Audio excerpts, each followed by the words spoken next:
I want to ask a question, Dominic. I don't care if you answer me or not. The question I have to ask is,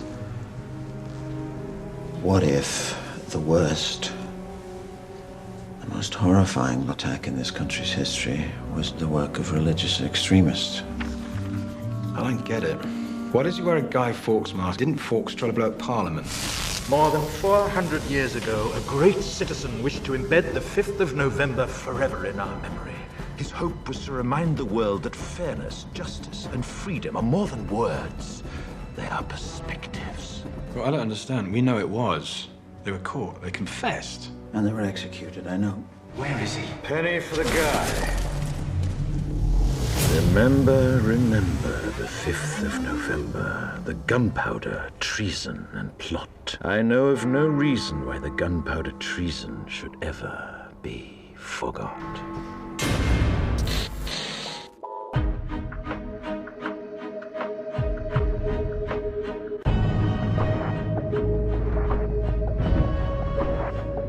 He knows the truth.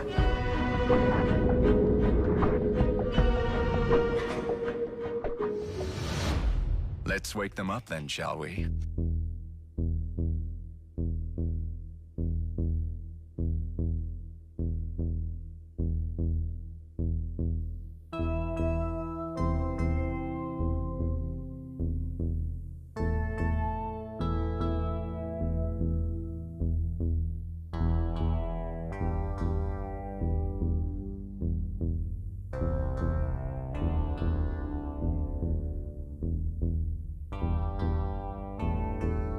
In January 1604, King James I convened at Hampton Court Palace for a discussion with representatives of the Church of England, including the leading English Puritans.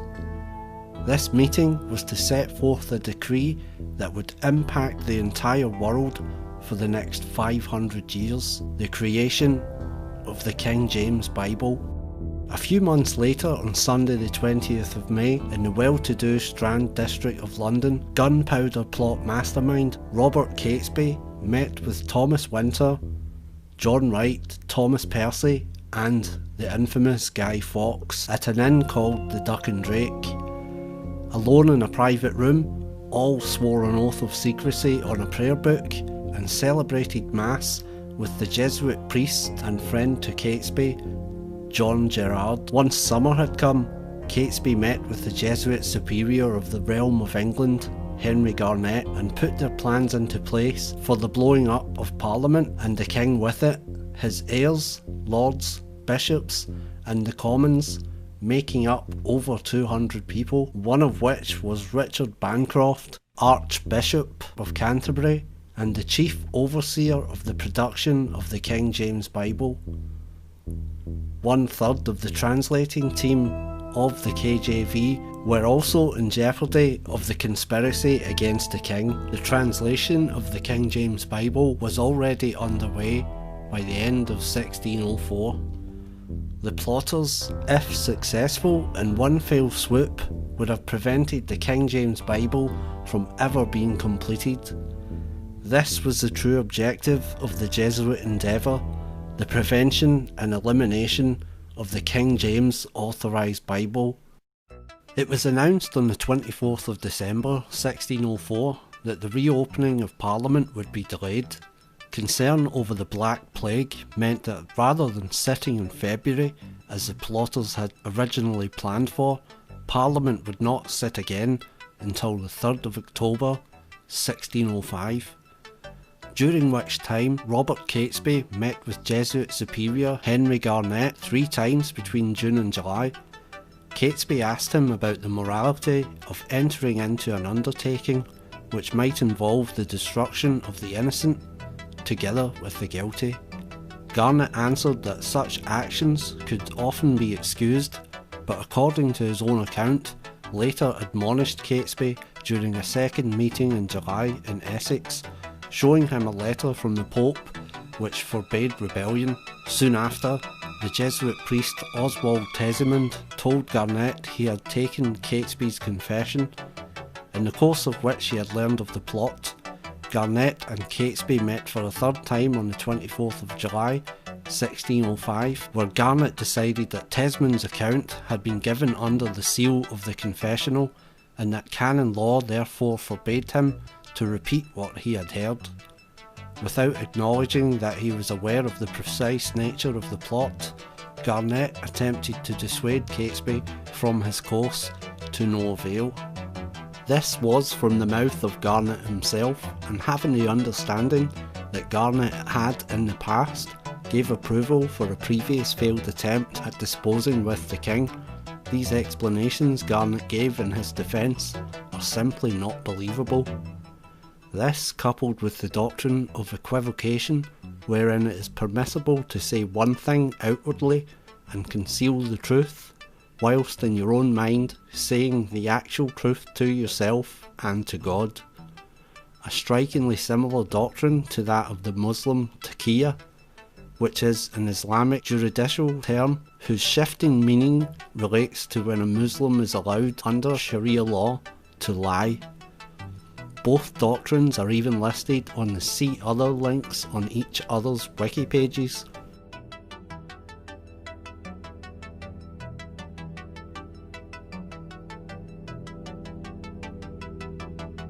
Which came first, the Catholic or the Muslim?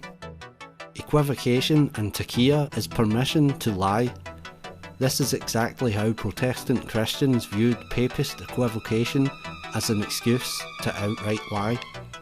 It should be noted that the Jesuit superior Henry Garnet wrote 2 treatises on the doctrine of equivocation.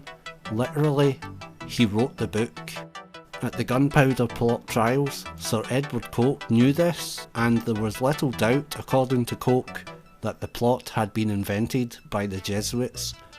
Garnet's meeting with Catesby, at which the former was said to absolve the latter of any blame in the plot, was proof enough that the Jesuits were central to the conspiracy. According to Coke, the Gunpowder plot would always be known as the Jesuit treason.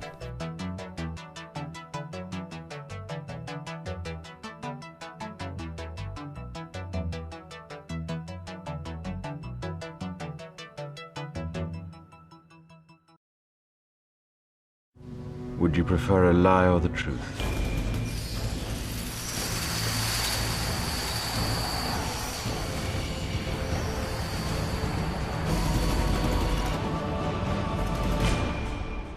In the movie V for Vendetta, Guy Fawkes and the Jesuit treason is, in true Hegelian style, presented as a heroic endeavour against a totalitarian fascist government.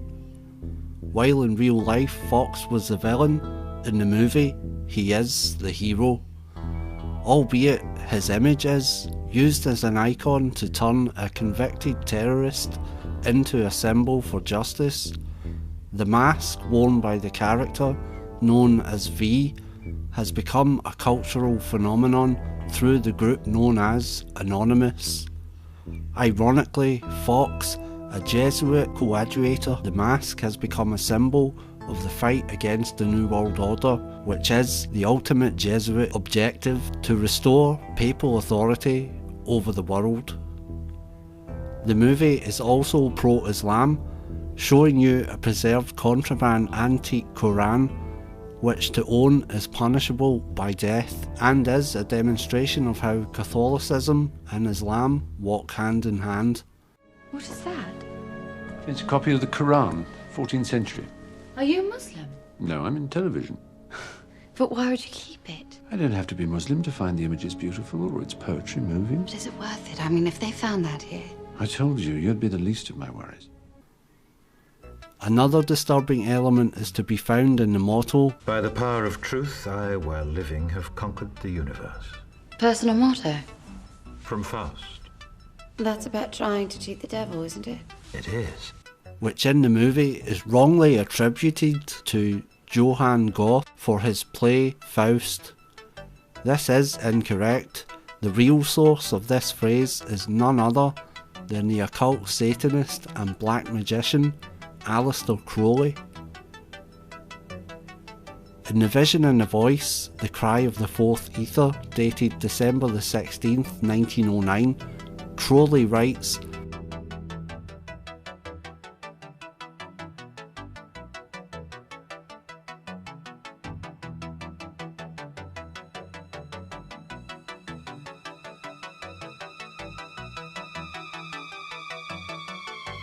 Crowley was initiated into the 7th degree of the OTO by Theodore Ross. Theodore Ross in past time met with the French occultist and physician Gerard Oncas, perhaps better known by his pen name, Papus. Although not a member of a regular Masonic order, he had founded 2 occult fraternities, the Martinist group and the Rosicrucian Kabbalistic Order of the Rose and Cross. In addition, he was a member of the Hermetic Order of the Golden Dawn and a bishop in a neo-Gnostic church. Oncas provided Ross with a charter dated June the 24th, 1901, designating him Special Inspector for the Martinist Order in Germany. He also assisted Ross in the formation of the OTO Gnostic Catholic Church. Crowley himself later wrote the ritual to the Gnostic Mass. Crowley wrote in the Confessions of Aleister Crowley, the ritual of the Gnostic Catholic Church, I prepared for the use of the OTO, the central ceremony of its public and private celebration corresponding to the Mass of the Roman Catholic Church. There is no difference between the Gnostic Catholic Church and the church claiming to be Christian, as the Catholic Church is Gnostic, and the papacy is the biblical, prophetical and historical Antichrist.